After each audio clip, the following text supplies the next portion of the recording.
We have to study the history of slavery and its role and impact on the development of our country, because otherwise we can't understand our country. As the founding fathers said, it was the necessary evil upon which the Union was built.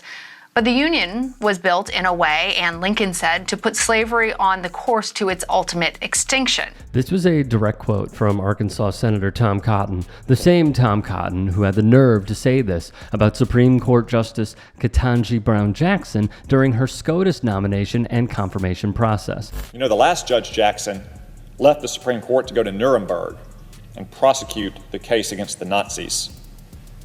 This Judge Jackson might have gone there to defend them. We can't make this up, and Cotton wouldn't even entertain the idea of walking back his comments or recognizing the harm they caused. When she was in the Federal Public Defender's Office, she said that she was assigned 4 cases involving terrorists.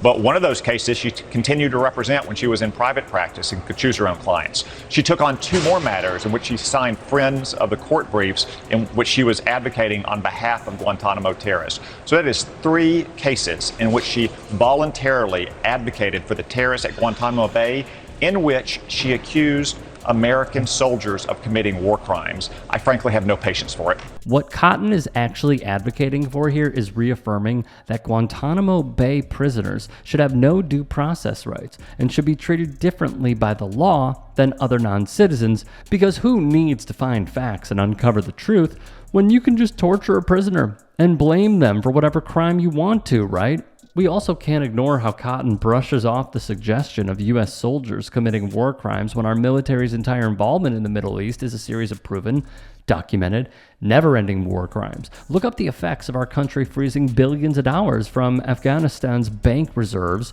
and the toll our weapons and military bases have had on children and babies in Iraq, just to scratch the surface of the horrors our tax dollars continue to inflict on the countries we invaded for oil profits. You don't think it was a bridge too far to make the link with Nuremberg and Nazis? No, John. If you haven't realized by now, Cotton is not a fan of anyone who doesn't match his unique definition of what an American is. Have you ever applied for Chinese citizenship? Senator, I served my nation in Singapore. No, I did not. Do you have a Singaporean passport? Yes, and I served my military for two and a half years in Singapore. Do you have any other passports from any other nations? No, Senator.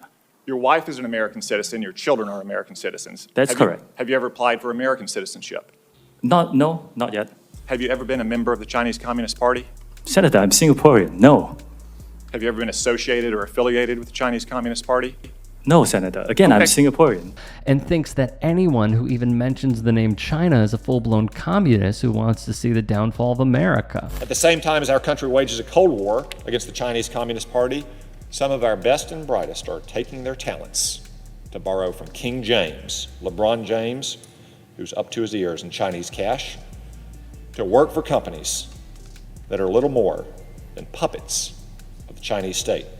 That's deeply troubling, and it's high time the U.S. Senate take a stand against the China lobby. The NBA's expansion into the Chinese market is the most logical and most American thing the league could have done. They want to make as much money as possible and secure the league's future by expanding into the biggest consumer market in the world. Cotton is a master at playing directly into the paranoia of the Republican voter base and is smart enough to know what lines of attack work the best, which explains why he explicitly linked China to LeBron James and his political views. But what did LeBron James, one of the most famous and influential people in the world, do today?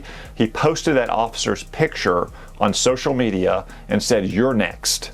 I mean, that is the kind of incitement to violence against police officers that is revolting. Now, LeBron James later took down that statement, but you can't erase the kind of terrible judgment that that shows, especially when it comes from someone who is so deeply in bed with the Chinese Communist Party, yet he will slander his fellow citizens who are simply trying to protect innocent victims from an attempted murder. It is incredibly rich to hear someone like Cotton accuse LeBron of inciting violence, when in reality he was calling for legal accountability for the officer, when Cotton had made much more insidious and serious calls for violence himself. What the president can do is say that justice will be done in accordance with law for George Floyd, and we will always respect the right of peaceful protest, as many of these cities saw in the daytime.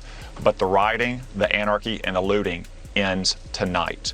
If local law enforcement is overwhelmed, if local politicians will not do their most basic job to protect our citizens, let's see how these anarchists respond when the 101st Airborne is on the other side of the street. We should have zero tolerance for anarchy and rioting and looting. And if necessary, the president should use the Insurrection Act to deploy active duty military forces to these cities to support our local law enforcement and ensure that this violence ends tonight, not one more night. I agree with you that you have to get to these criminals early. If something like this happened in Arkansas on a bridge there, let's just say I think there'd be a lot of very wet criminals that have been tossed overboard, not by law enforcement, but by the people whose road they're blocking. If they glued their hands to a car or the pavement, well, probably pretty painful to have their skin ripped off. But I think that's the way we'd handle it in Arkansas, and I would encourage most people anywhere that get stuck behind criminals like this who are trying to block traffic to take matters in their own hands. There's only usually a few of them, and there's a lot of people being inconvenienced. It's time to put an end to this nonsense. Nothing says incitement of violence quite like calling for the military to be deployed against the country's civilians and encouraging vigilante violence against nonviolent protesters, calling for the end of a genocide funded by our tax dollars. But that's who Tom Cotton is. The American people are totally justified to conclude that Kamala Harris is a dangerous San Francisco liberal based on what she campaigned on the last time she ran for president and what this administration has done for the last 4 years. I also want to ask you something else that Trump had to say recently, is saying that the Presidential Medal of Freedom, which is something presidents give out, I mean, Trump gave one to Devin Nunes, the former congressman,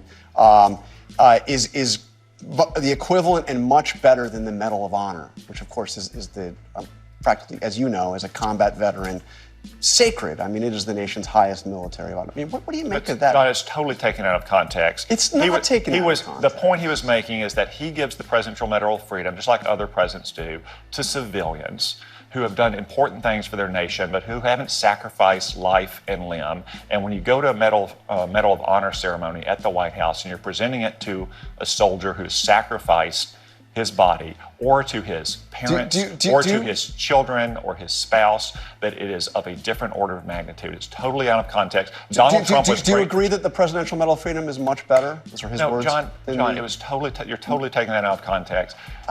Donald Trump was great for our military. He is great for our veterans. Kamala Harris is the one who's proposed, for instance, to cut the military every single year. Kamala Harris is the one who voted for military cuts when she was in the Senate. Donald Trump has utmost respect for our veterans and our troops, and you see that by his record in office. All this Trump bootlicking seems to have paid off for Cotton, as he received praise from his dear leader and gave him a free talking point to sow doubt and discord about his upcoming debate performance with Kamala Harris on ABC News. Cotton is playing his role in the MAGA world to a T, and Donald Trump could not be happier.